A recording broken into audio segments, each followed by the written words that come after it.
Good morning, friends. Today we are going to discuss about few numericals in Space Force system, where we are going to determine unknown force or unknown tension in cable in given numericals. एक example यहाँ पे हम discuss करते हैं. इस question में आपको coordinates पहले से दिए हैं और फोर्सेस भी दिए हैं 3 केबल्स में से, और क्वेश्चन पूछा है कि force P acting here, cursor की तरफ देखिए, what is the value of that for equilibrium basically.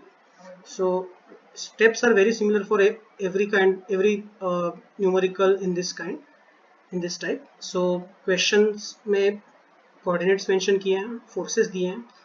The first thing you need to do is to convert the force into IJK form. And for that you need this equation of unit vector F bar equal to F into E bar. So T bar PA, T bar PB, T bar PC ये आपको determine करना है.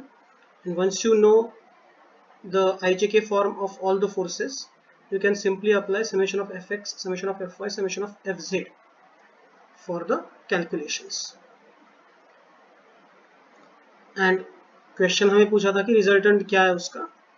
So resultant point P पे act हो रहा है, तो उसके हिसाब से हमने रिजल्टेंट भी कैलकुलेट किया है यहाँ पर.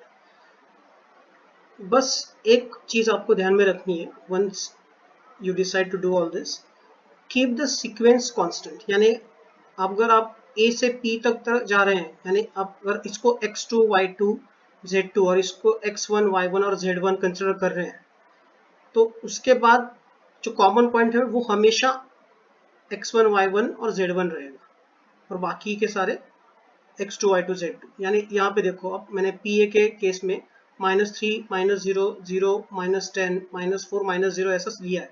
जब नेक्स्ट टाइम PB ले रहा हूँ मैं, तो फिर मैं अगेन वही सीक्वेंस कंसिस्टेंट रखूंगा, 1 -0, -1 -10, 5 -0. You can't do this 0 -1, 10 -1, 0 -5. एक सीक्वेंस ऑफ कांस्टेंट रखिए फोर्स का, डायरेक्शन ऑफ फोर्स कांस्टेंट रखिए, या तो A से P की तरफ या फिर P से A की तरफ. अगर आपने A से P कंसिडर किया है, then next force should be from B to P, C to P और vice versa. इतना अगर आप ध्यान में रखोगे, it will be easy solution and it will be a correct solution. In next question, here you need to determine find vertical force exerted at the base of the balloon, vertical force acting in upward direction. So first step आपको coordinates determine करना है. यहाँ पे मैंने करके दिखाया है, जैसे कि अब इसको ध्यान से देखिए, ये पॉजिटिव x होगा तो ये P निगेटिव x में होगा, या अगर पॉजिटिव z है तो पॉइंट D निगेटिव z में होगा, और A जो है वो पॉजिटिव y एक्सिस में एक्ट कर रहा है. तो उसके हिसाब से हमने कोऑर्डिनेट्स फाइंड आउट किए हैं कि A के कोऑर्डिनेट्स x, y, z. अब point A is acting on y axis, तो उसका x और z कोऑर्डिनेट 0 होगा. Similarly point B is acting on negative x axis, so उसके y और z 0 होंगे.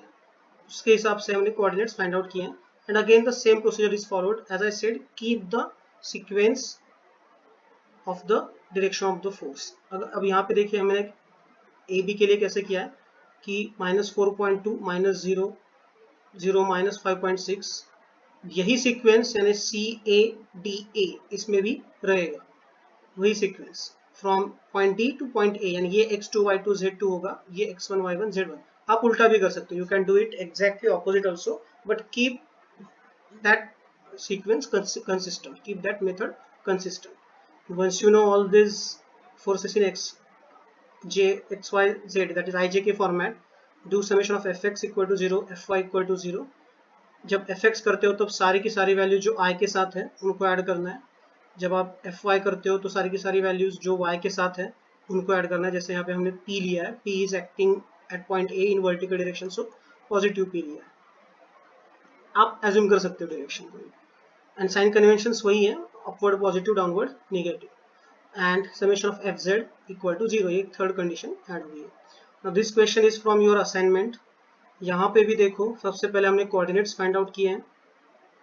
अगर आपको कोऑर्डिनेट्स फाइंड आउट करने में कुछ डिफिकल्टी है, you can let me know on WhatsApp, you can always message me, I let you know how to do that, but I don't think it is that difficult. First determine the coordinates of the points and then find out the forces in IJK format by using concept of unit vector. Once you get all the forces in IJK format, use fx0, fy0 and fz is equal to 0. You will get number of equations, solve them and you will get the answers. अब इस question में देखिए कि 3 cables तो है हमारे पास AC, AB और AD. 1200 Newton crate is supported by 3 cables. तो ये 1200 न्यूटन का क्रेट है, यानी इसका force it will be acting in downward direction. अब ये डाउनवर्ड डायरेक्शन यानी negative y axis. So that's why इसको जो वेट है -1200 J negative y axis, J यानी associated with y axis, so it is acting along negative y direction, that's why it is shown as -1200. and accordingly आप calculation करो, you will get the answers. Same case with this particular numerical also.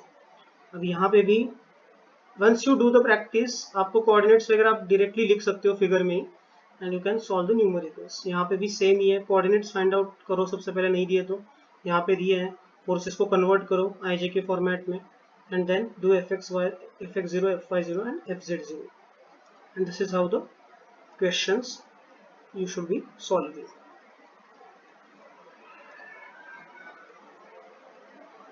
ठीक है, this is for homework. तो यहाँ पे मैंने coordinates तो लिख दिए हैं, फाइंड आउट कर दिए आपके लिए.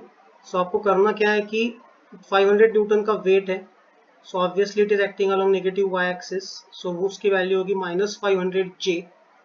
और बाकी आपको इन 3 फोर्सेस को कन्वर्ट करना है IJ के फॉर्मेट में and then do solve all those values with these equations and you will get the answers. I hope आप ये सब सॉल्व कर पा रहे हैं. Thank you.